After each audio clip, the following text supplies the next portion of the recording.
Hi, welcome back to Journey into Stories. Today we're going to be doing a book haul and one other extra bookish item. I don't know how many books we have. It's a little haul, but let's see what we got. The first book is Sister Wife, a memoir of faith, family, and finding freedom by Christine Brown Woolley. And back in the day, I used to watch me a good episode of Sister Wives. I believe it was on TLC. I haven't watched it in many, many seasons, but I've kind of kept up with what's going on. So this book just came out. It's just her version of what happened. Ooh, it's even got pictures. I love a memoir about that includes pictures in it. Let's see. Childhood pictures, Mary and Cody, nice. All kinds of pictures, family pictures, and then her most recent wedding, married my husband David. And like I said, I haven't seen it in many seasons, so I don't know, but I always liked Christine, so wanted to pick this up and show support for her book, and I love reading memoirs. So, okay, the next book is Ask for Andrea, a thriller by Noel W. Ely. I'm really butchering that. I'm not quite sure how to pronounce it. He hunted them online, masquerading as an eligible bachelor. Then he played the perfect gentleman, a thick layer of charm and 1,000-watt smile, hiding the fact that his first dates end in shallow graves. He's gotten away with murder 3 times now. The only thing that might keep him from killing again, the woman he murdered.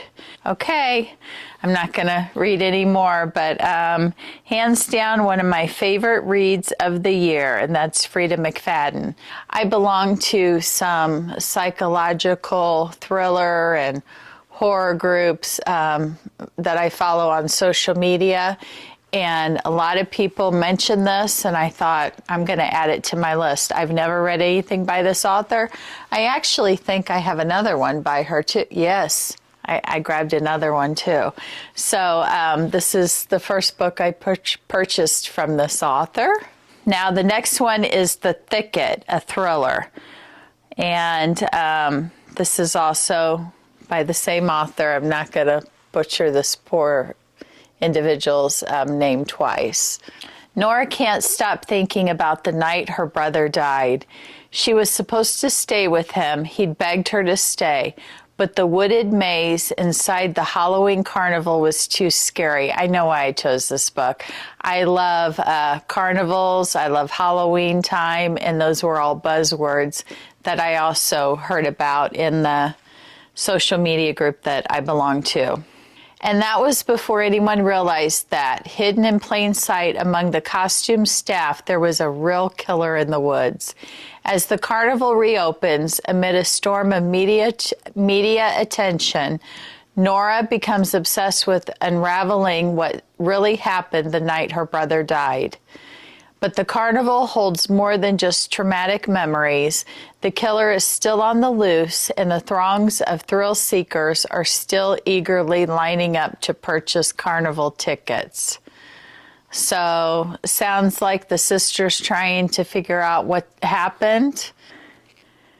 Well, it's out of focus, but it has a big font, so that's always a plus. It'll go faster than you think. Really excited to get to this. They're in a book haul for a reason, but however, some books I want to get to more than others right away, and I think this would be a great book to read during this spooky season that's coming up. So, The Thicket. Okay, this one, Butcher Road by John Athen. I can't recall what other books I've read by John Athen. Ooh, and this is a short one too. Austin and Anna had planned a simple trip. Austin would visit Las Vegas for work, and Anna would tag along. The couple, however, were not aware of the terror lurking on Butcher Road, a lonely road plagued by violent murder and human trafficking. When they stumble upon a wrecked station wagon and a bloodied hitchhiker, the pair find themselves trying to survive a terrifying night. Also buzzwords for me. I love a good book about a road trip. And honestly, probably the fact that when I pre-read the synopsis, something else that would have stuck out to me, hitchhiker. Bloodied hitchhiker. Some of my most terrifying movies and books involve a hitchhiker. Well, I don't know books. Have I read any books about a hitchhiker?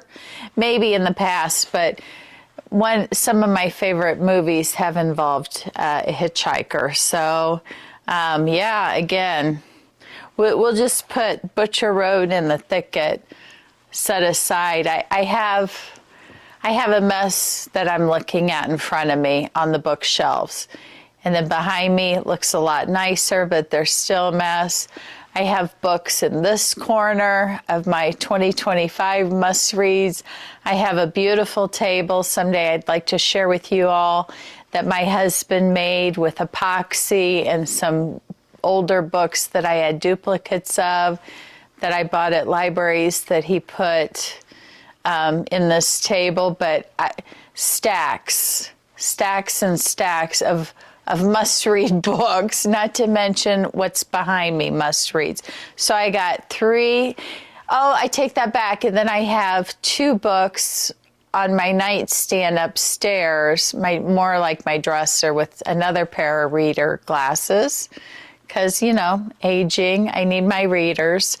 But I have all these... I feel blessed, but I have these stashes of books everywhere. Must-reads I got to get to. Not to mention, I'm going on a tangent here, but not to mention books I hear about that I'm not sure if I want to buy yet or anything, or, money, for various reasons. But if it's on audio and I listen to it, and I have those I'm trying to get to. So it's a thing. I don't know where to begin, but this will be sooner than later to add to my reading list. So we'll separate these last 2 books in a special. Well, no, because I want to read Christine Brown's book too, real quick. Okay, so everything we've put over here so far on the little lounger, we want to get to soon. Okay, now this is funny because I originally listened to this audiobook many years ago. I don't know exactly when it came out. And then I heard that it was, I think, on Netflix. And a couple of weekends ago, my husband was out of town and I stayed up and binged the season 1 and absolutely loved it.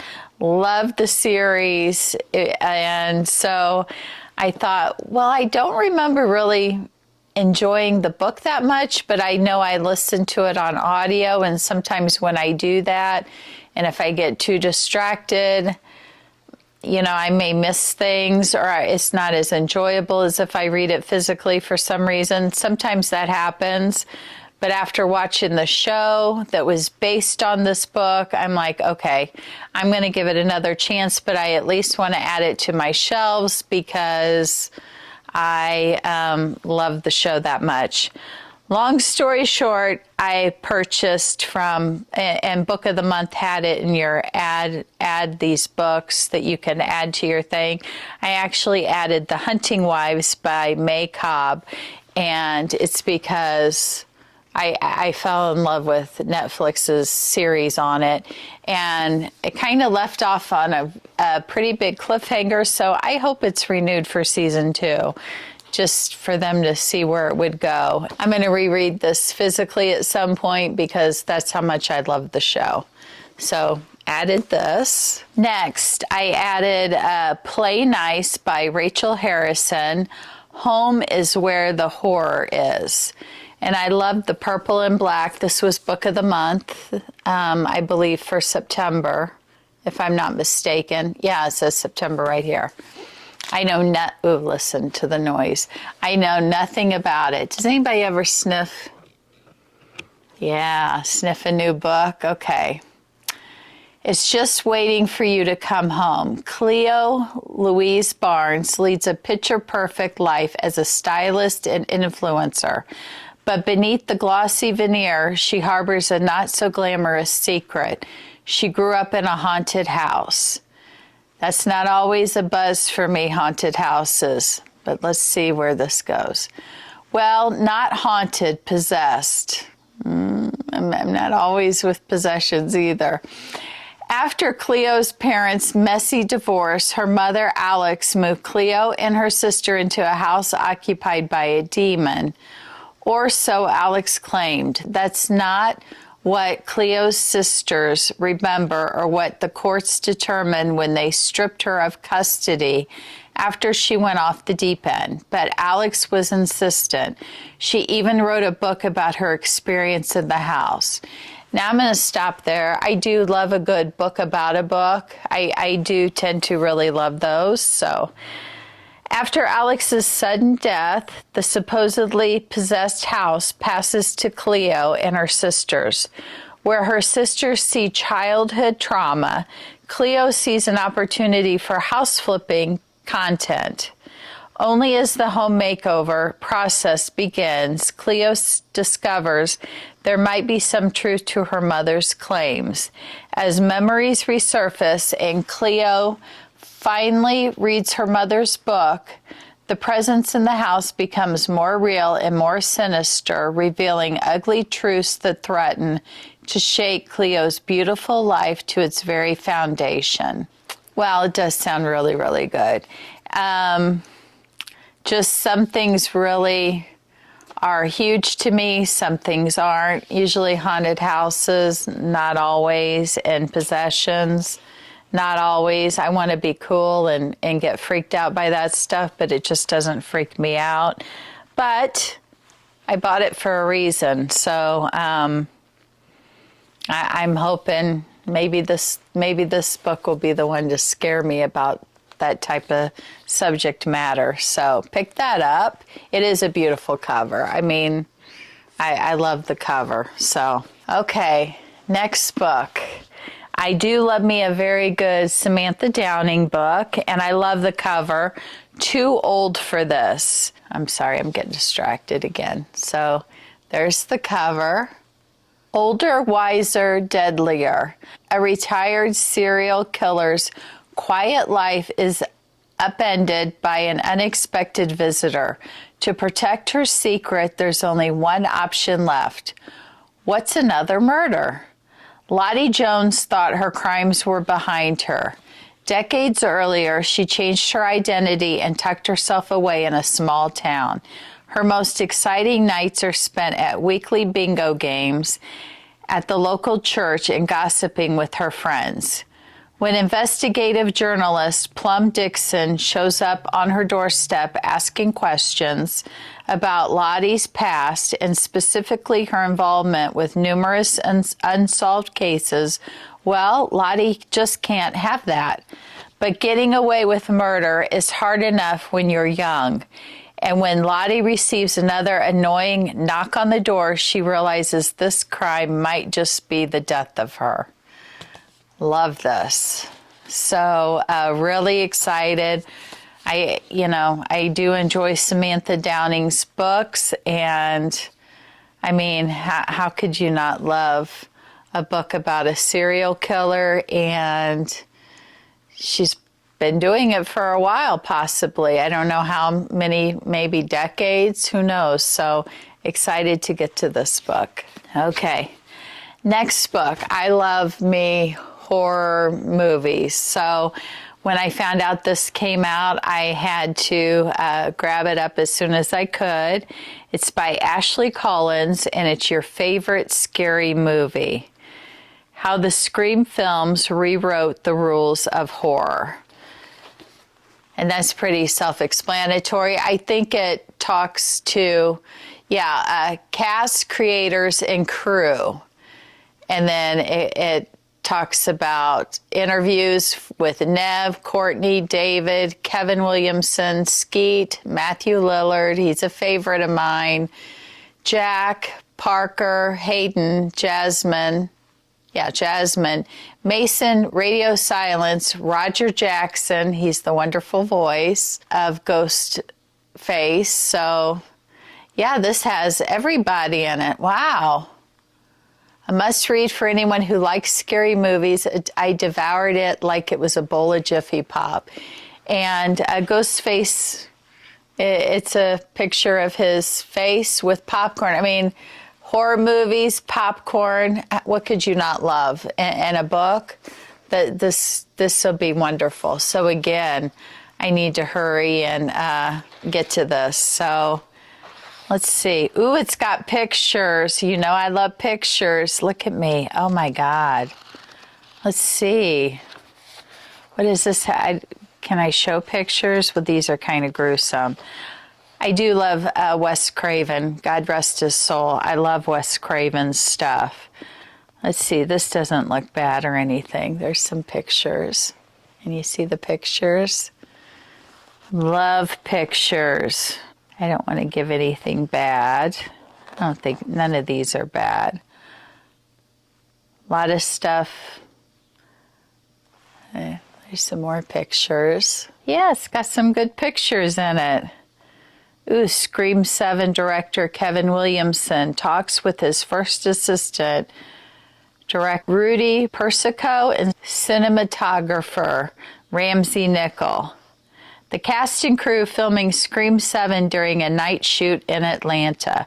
So maybe this would give some, I don't know, secrets of Scream 7. I can't wait. I think it comes out in February, and I'm anxiously waiting for them to drop the trailer. Rumor has it, from people I follow, it may happen September. Maybe they'll drop the trailer. Surely by October. I mean, because I'm thinking, like I said, I think it comes out in February. So I want to get to this before I see the movie. I started reading a little bit of it, but I didn't get very far. So here's this one. If you like horror movies and kind of getting the backstory behind things.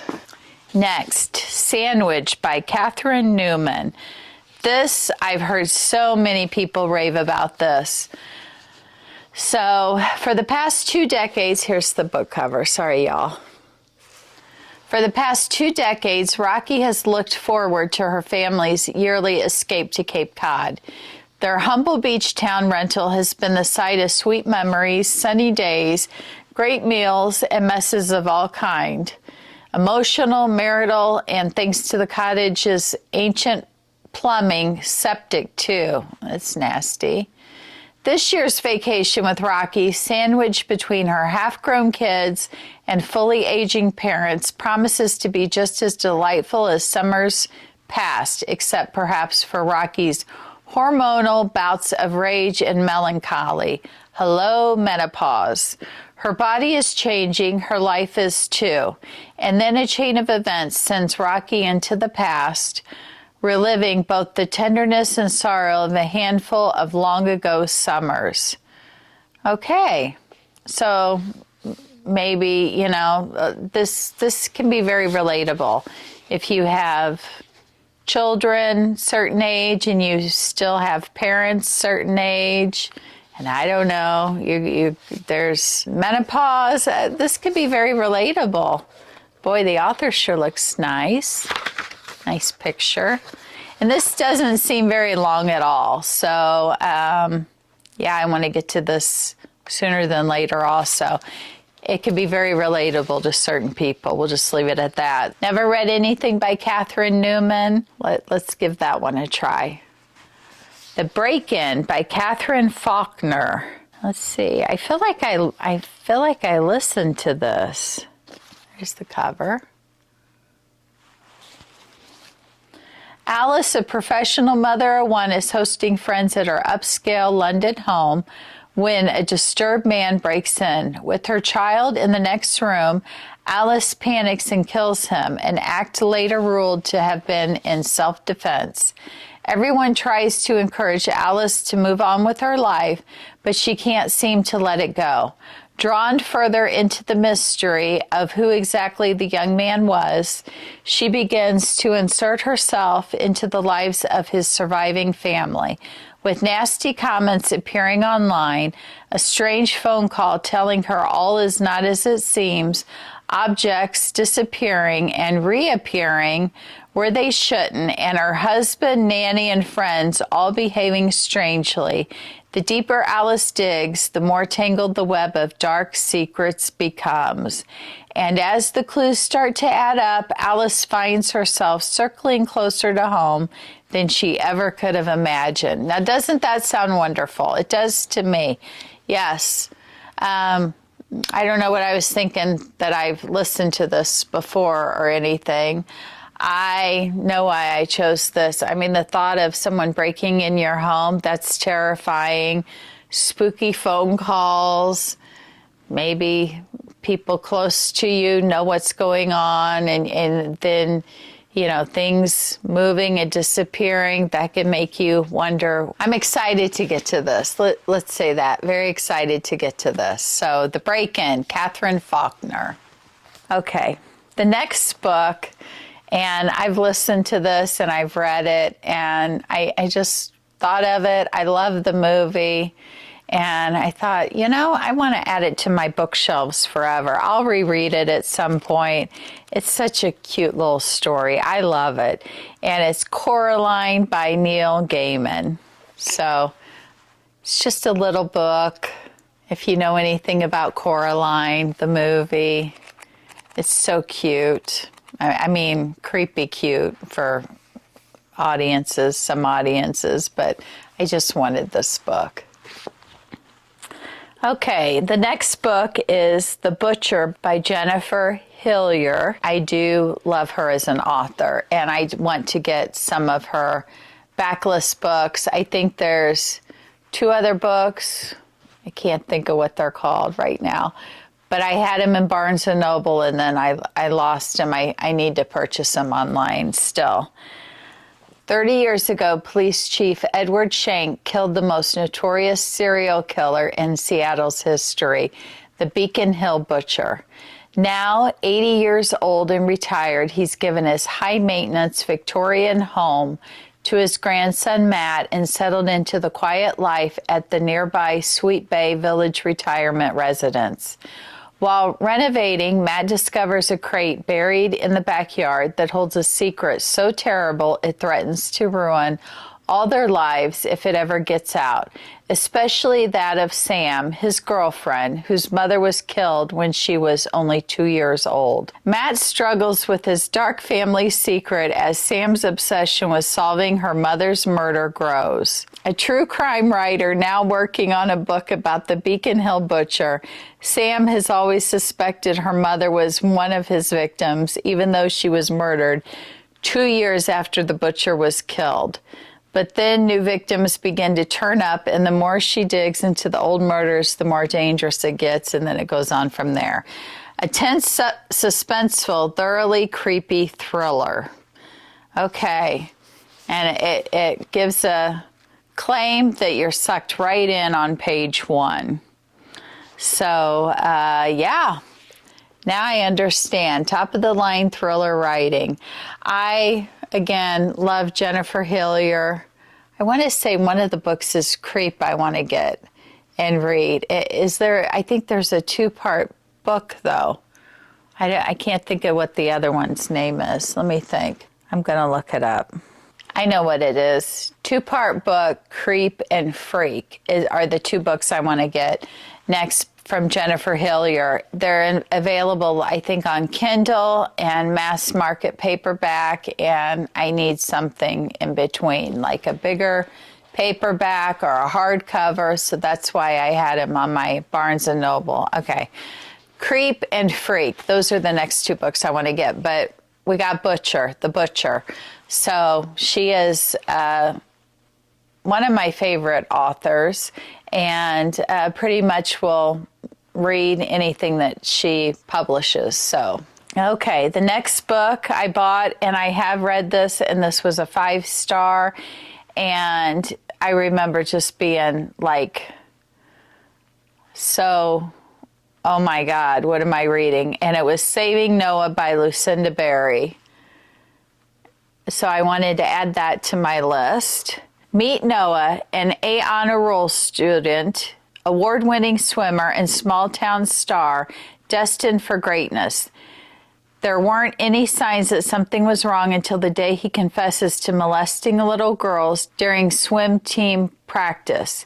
He's sentenced to 18 months in a juvenile sexual rehabilitation center.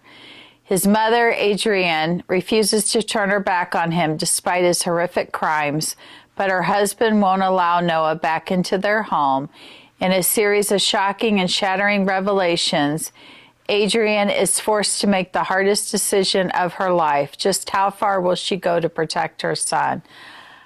I remember this being just something that engraved itself in my brain, and I wanted to add it to my bookshelves.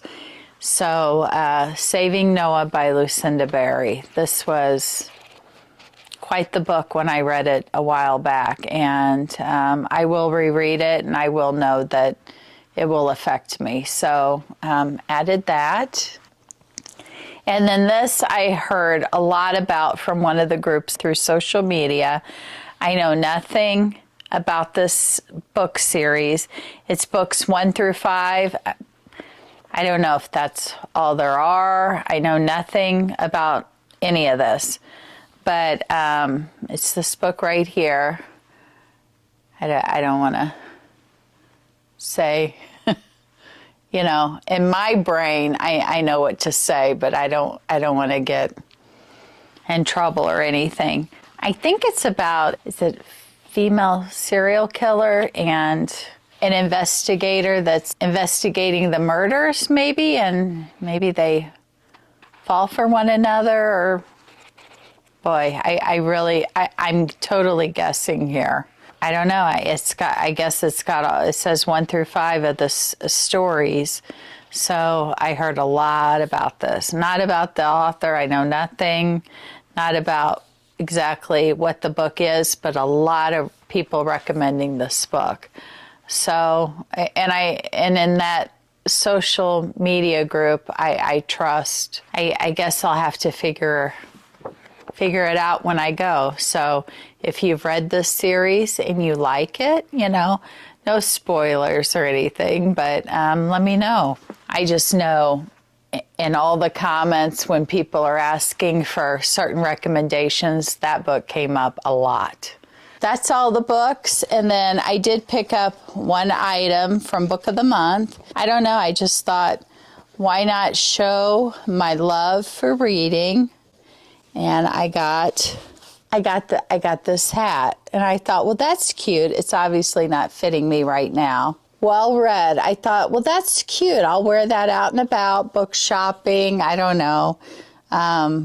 Just showing my love for reading, and it says Book of the Month there. So I think it was like $9, but I thought that's cute. I love just sometimes just not doing anything to the hair and just putting a baseball cap on and going. So with that, thank you for stopping by. I hope you're taking care of yourself. Be kind to yourself. It's so important. And take care and be kind to one another. And until the next video, guys, I'll see you later. Thanks for watching. Have a great day.